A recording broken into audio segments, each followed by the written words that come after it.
तिरुमलवासा श्री वेंकटेशा हरि हरि गोविंदा तिरुमलवासा श्री वेंकटेशा हरि हरि என் திசைகளும் ஏழுலகமும் வாங்கி பொன் வயிற்றில் பெய்து பண்டு ஓரால் இலை பள்ளி கொண்டவன் பால்மதிக்கு இடர்தீத்தவன் ஒன் திரள் அவுணன் உரத்துயிர் வைத்தவன் ஒள்ளையிற்றொடு தின்திரள் அறியாயவன் திருவேங்கடம் அடை நெஞ்சமே. ஊழிக் காலத்தில் 8 திசைகளையும் 7 உலகங்களையும் வெள்ளத்தில் அழியாமல் தனது திருவயிற்றில் காத்து ஆளிலையில் நித்திரை செய்தவன், சந்திரனின் துன்பத்தை போக்கியவன், நரசிம்ம அவதாரம் எடுத்து இரணியனின் மார்பில் கூர் நகங்கள் கொண்டு கிழித்தவன் உறையும் இடம் திருவேங்கடம் ஆகும். மனமே, நீ அங்கு சென்றடைவாயாக என்ற பொருள்பட இப்பாசுரம் அமைந்துள்ளது. ஊழிக்காலத்தில் உலகத்தை உண்டு ஆளிலை மேல் பள்ளி கொண்டது, இரணியகசிபுவை நரசிம்மமாக தோன்றி அழித்தது ஆகியவற்றை நாம் முன்பே விவரமாக பார்த்திருக்கின்றோம். இத்தகைய பெருமைகள் நிறைந்த பகவான் திருவேங்கடத்தில் அருளுகின்றான். மனமே, நீ அங்கு செல்வாயாக என்று ஆழ்வார் கூறுகின்றார். நம் உடம்பின் மேல் புண் இருந்தால் அது நமக்கு வெளிப்படையாக தெரிகின்றது. அந்த புண்ணை குணப்படுத்த நாம் பல வகைகளில் முயற்சி செய்கின்றோம். ஆனால் மனத்திலே ஒரு புண் இருந்தால் அது நமக்கு வெளிப்படையாக தெரிவது இல்லை. இந்த மனப்புண்தான் நம்மை பிறவி பெருங்கடலில் ஆழ்த்தி தீராத துயரங்களை தந்து கொண்டிருக்கின்றது. உடலை மட்டுமே நாம் என்று கருதுவதால் ஏற்பட்ட இழப்பு என்பதை நாம் புரிந்து கொள்வது இல்லை. உடல் வேறு, மனம் வேறு, புத்தி வேறு, ஆன்மா வேறு, இவைகளை பற்றி சிந்திப்பதற்கெல்லாம் நாம் நேரம் ஒதுக்குவது இல்லை. அழியும் பொருட்களை பற்றியெல்லாம் அறிஞர்கள் ஆராய்ச்சி செய்கின்றார்கள். அழியாத பொருள் ஒன்று நம்மிடமே இருந்தும் அதை ஆராய்ச்சி செய்ய மனிதர்கள் முயலாதது வியப்பிற்கு உரிய ஒன்றாகும். இதனை நன்கு அறிந்த திருமங்கையாழ்வார் நம் மனத்தை திருவேங்கடமலையை நோக்கி திருப்புகின்றார். இந்த அர்த்தத்தில் இப்பாசுரத்தை நாம் புரிந்து கொள்ள வேண்டும் என்பதே அவருடைய அவாவாகும். பாரும் நீர் எரி காற்றினோடு ஆகாசமும் இவை ஆயினான், பேரும் ஆயிரம் பீச நின்ற பிறப்பிலி பெருகும் இடம், காரும் வார்பணி நீள் விசும்பிடை சோறும் மாமுகில் தோய்த்தர, சேரும் வார்பொழில் சூழ் எழில் திருவேங்கடம் அடை நெஞ்சமே. பூமி, நீர், அக்னி, வாயு, ஆகாயம் என்கின்ற 5 பூதங்களாய் இருப்பவனும் சகஸ்ர நாமங்களால் ஆராதிக்கப்படுபவனும் கரும அடிப்படையில் பெறப்பட்டவனுமான எம்பெருமானின் அருள் பெருகுமிடம் திருவேங்கடமாகும். வானத்தில் இருந்து மழை நீரும் பனியும் சொரிவதற்கு வசதியாக கார்மேகங்கள் சூழ்ந்திருக்கும் அழகான திருவேங்கடத்தை நெஞ்சமே நீ சென்று அடைவாயாக. இப்பொருள்பட இப்பாசுரம் அமைந்துள்ளது. பஞ்சபூதங்களால் இந்த உடல் ஆக்கப்பட்டது. அந்த பஞ்சபூதங்களின் வடிவமாக இருப்பவன் பகவான். அப்படியென்றால் நம் ஒவ்வொரு சரீரத்திற்கும் அவனே கர்த்தா என்பது ஊர்ஜிதமாகின்றது. தன் சக்திகளை கொண்டுதான் பகவான் மனிதனை படைத்திருக்கின்றார். அந்த சரீரத்திற்குள் அவரே உயிராக ஆத்ம ஜோதியாக இருக்கின்றார். இதைத்தான் அண்டத்தில் இருப்பது பிண்டத்தில் இருக்கின்றது என்று சொல்லுகின்றார்கள். இந்த உலக வாழ்க்கை பரமபத விளையாட்டு போல இருக்கின்றது. வாழ்க்கை என்பதே விளையாட்டுத்தான். ஒரு மனிதனை தீய செயல்களை செய்யும்படி ஏன் விட வேண்டும்? அதன் பிறகு தீவினைகளை போக்கிக் கொள்ள நல்ல செயல்களை செய் என்று ஏன் சொல்ல வேண்டும்? இதிலிருந்தே இது இறைவன் செய்யும் விளையாட்டு என்பது நமக்கு புரிகின்றது. எப்படியோ இந்த விளையாட்டு மேடைக்கு நாம் வந்தாகிவிட்டது. உலகத்தின் தலைவனான பகவான் தான் இந்த விளையாட்டுக்கு தலைவராக இருக்கின்றார். அவர் சொல்படி கேட்டு இந்த விளையாட்டில் நாம் வெற்றி வாகை சூட வேண்டும். இங்கே வெற்றி என்று சொல்லுவது நிலையான முக்தியை குறிக்கும். இந்த சிந்தனை வருவதற்கு நம் மனங்களை திருவேங்கடத்திற்கு இப்பாசுரம் மூலம் அழைத்துச் செல்ல திருமங்கையாழ்வார் திருவுள்ளம் கொண்டுள்ளார் என்பதை நாம் அறிந்து கொள்ள வேண்டும்.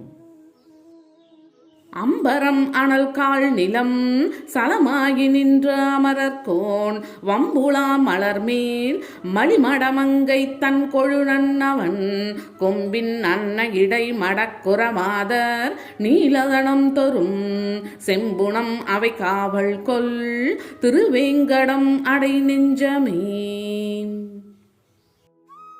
ஆகாயம், நெருப்பு, காற்று, பூமி, நீர் என்கின்ற ஐம்பூதங்களின் வடிவமாக இருக்கும் தேவாதி தேவன் தாமரை மலர்மேலுள்ள திருமகளுக்கு கணவனாக இருப்பவன் எழுந்தருளியுள்ள இடம் திருவேங்கடமாகும்.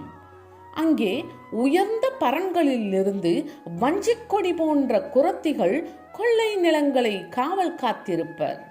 அப்படிப்பட்ட திருமலைக்கு நெஞ்சமே நீ சென்று அடைவாயாக என்ற பொருளில் இப்பாசுரம் அமைந்துள்ளது. பகவான் ஐம்பூதங்களின் வடிவமாக இருப்பதை திரும்பவும் ஆழ்வார் நமக்கு உணர்த்துகின்றார்.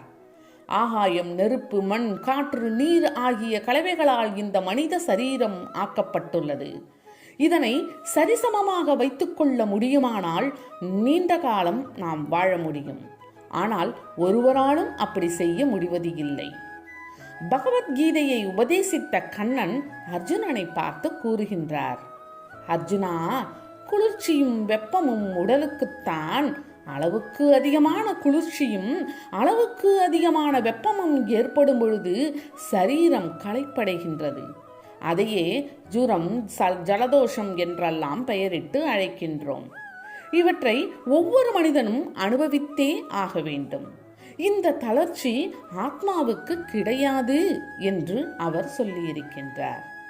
இந்த முறையில் நம்முடைய ஆன்மீக ஆராய்ச்சி இருக்க வேண்டும் என்பதற்காகவே நம் மனங்களை திருவேங்கடமலைக்கு திருப்பச் சொல்லுகின்றார். கீதையை உபதேசித்த கண்ணன் தான் திருவேங்கடமலையில் அருள்கின்றான்.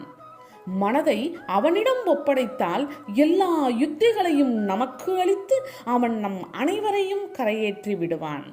இந்த அருள் உள்ளத்தின் காரணமாகவே ஆழ்வார் இப்பாசுரத்தை அருளியிருக்கின்றார். பேசும் இன் திருநாமம் எட்டெழுத்தும் சொல்லி நின்று பின்னரும் பேசுவார் தமை உய்ய வாங்கி பிறப்பருக்கும் பிரானிடம் வாசமாமலர் நாறுவார் பொழில் சூழ் தரும் உலகுக்கெல்லாம் தேசமாய் திகழும் மலை திருவேங்கடம் அடை நெஞ்சமே. எல்லோராலும் சொல்லத்தக்கதும் நாவுக்கு இனியதுமான ஓம் நமோ நாராயணாய என்ற மந்திரத்தை சதா ஜெபிப்போரை கடைத்தேறும்படி ஏற்று அவர்களது பிறவிச் சங்கிலியை அறுக்கும் பகவான் குடிகொண்டிருக்கும் இடம் திருவேங்கடமாகும். பூக்கள் வாசனையை பரப்பும் தோட்டங்களால் சூழப்பட்டதும் எல்லா உலகங்களுக்கும் ஒளியாய் விளங்குவதுமான அத்திருமலையை நெஞ்சமே நீ சென்று அடைவாயாக என்ற பொருளில் இப்பாசுரம் அமைந்துள்ளது. மனதை ஒருமுகப்படுத்தும் அளவை பொறுத்துத்தான் ஒவ்வொரு மனிதனின் வெற்றி தோல்விகள் அமைகின்றன. கூடை முடையும் பெண்பொருத்தி தன் மனத்தை ஒருமுகப்படுத்தி முடைவாளே, ஆனால் அந்த கூடை மிக அழகாகவும் நேர்த்தியாகவும் அமைந்துவிடும். இன்ஜினியராக இருந்தாலும் சரி, தொழிலாளியாக இருந்தாலும் சரி, வியாபாரியாக இருந்தாலும் சரி, கல்வி கற்கும் மாணவ மாணவியராக இருந்தாலும், வேறு எந்த தொழிலை செய்பவர்களாக இருந்தாலும் மனதை ஒருமுகப்படுத்தும் அளவை பொறுத்தே அவர்களது வெற்றிகளையும் பாராட்டுகளையும் அவர்கள் பெறுகின்றார்கள். சம்சார கடலில் விழுந்து கரையேற முடியாமல் தத்தளித்து கொண்டிருக்கும் கோடான கோடி பேர்களுக்கு மனதை ஒருமுகப்படுத்த மிக அருமையான வழி ஒன்றினை இப்பாசுரத்தின் மூலம் திருமங்கையாழ்வார் நமக்காக தந்திருக்கின்றார். அதுதான் ஓம் நமோ நாராயணாய என்னும் திவ்ய மந்திரமாகும். இந்த மந்திரத்தை சதா காலமும் ஜபித்தால் மனம் ஆண்டவனோடு ஒன்றிவிடும். பிறவி பெருங்கடலில் நீந்தி நாம் கரையேறி விடலாம். இந்த மந்திரத்திற்கு உரிய தலைவன் திருவேங்கடமலையில் இருப்பதால் நம் நெஞ்சங்களை அங்கே திருப்பிவிட ஆழ்வார் இப்பாசுரத்தை நமக்காக அருளியிருக்கின்றார். செங்கயல் திளைக்கும் சுனை திருவேங்கடத்து உரை செல்வனை மங்கையர் தலைவன் கலிகன்றி வன் தமிழ் செஞ்சொல் மாலைகள் சங்கை இந்தி தரித்துரைக்க வல்லார்கள் தஞ்சமதாகவே வங்கமா கடல் வையம் காவலராகி வானுலகு ஆழ்வரே. சிவப்பான மீன்கள் மகிழ்வுடன் திரியும் சுனைகளை உடைய திருவேங்கடத்தில் உறையும் பகவானை பற்றி திருமங்கை நாட்டின் தலைவரான கலியன் பாடியுள்ள இந்த தமிழ் பாமாலையை சந்தேகமில்லாமல் படித்து மற்றவருக்கும் சொல்லக்கூடியவர்கள் இவ்வுலகத்திற்கு அரசராகி பிறகு விண்ணையும் ஆளுகின்ற பேற்றினை அடைவது உறுதியாகும். இப்பொருள்பட இப்பாசுரம் உள்ளது. இப்பாசுரங்கள் அனைத்தும் நெஞ்சத்திற்கு உத்தரவு போடுவது போல் ஆழ்வார் அமைத்துள்ளார். நெஞ்சத்தை நம் கண்களால் நாம் பார்க்க முடியாது, ஆனால் உணர முடிகின்றது. நெஞ்சம் என்று சொல்லப்படும் மனத்தை கட்டுப்படுத்தவும் நம்மால் முடிகின்றது, கட்டுக்கடங்காமல் போகும்படி விடவும் முடிகின்றது. இந்த அரிய சூட்சும சரீரத்தை கருவியாக கொண்டு பகவானை நாம் பற்ற முடியும் என்பதை இந்த பாசுரங்கள் நமக்கு வழிகாட்டுகின்றன. பகவான் பணத்தை நம்மிடம் பார்ப்பது இல்லை, ஜொலிக்கும் நகைகளை பார்ப்பது இல்லை, படிப்பு பட்டம் பதவி இவைகளையும் அவன் நோக்குவது இல்லை.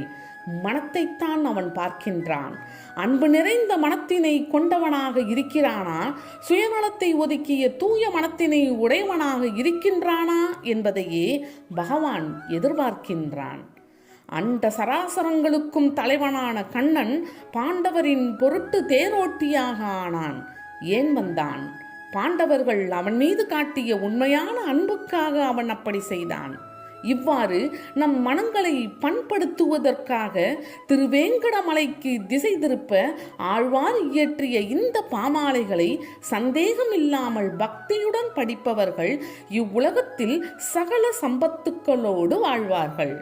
அடுத்து பரமபதத்திலும் நிலையான வாழ்வை பெறுவார்கள் என்று இப்பாசுரம் நமக்கு வழிகாட்டுகின்றது.